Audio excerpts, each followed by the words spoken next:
India jadi bahan sindiran awal 2026. Baru-baru ini timbul satu isu melibatkan sebuah robot berkaki 4 buatan China yang dibuat di pasaran yang dijual di pasaran sekitar 2000 USD. Robot tersebut dibeli oleh Universiti Galgotias dan dipamerkan dalam satu sidang Komunitas AI di Delhi. Namun yang menjadi perhatian ialah apabila ia dikatakan sebagai hasil pembangunan universiti itu sendiri.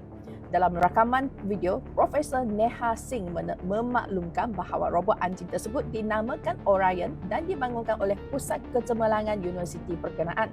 Laporan mengenai projek ini kemudiannya disiarkan oleh televisyen nasional dan Menteri IT India Ashwini Vaishnaw turut memuji inisiatif tersebut serta mengaitkannya dengan usaha kepimpinan negara.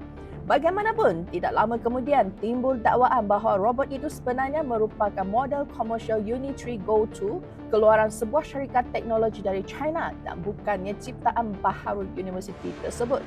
Pendedahan ini mencetuskan pelbagai reaksi di media sosial. Difahamkan satu jawapan yang pernah dimuat naik oleh Menteri IT berhubung perkara itu kini sudah dipadam. Lebih menarik perhatian, platform X turut mempamerkan nota konteks yang menyatakan bahawa robot tersebut ialah produk China dengan harga sekitar 2000 USD.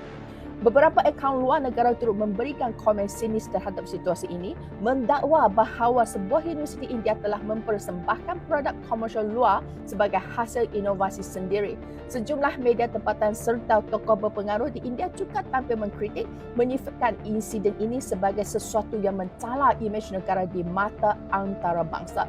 Pada masa yang sama, insiden ini turut mengingatkan bahawa walaupun India dilihat sebagai salah satu kuasa teknologi yang sedang berkembang, khususnya dalam bidang kecerdasan buatan, perjalanan untuk menjadi peneraju global AI masih lagi panjang dan memerlukan lebih banyak ketulusan, inovasi sebenar serta pembangunan teknologi tempatan yang kukuh.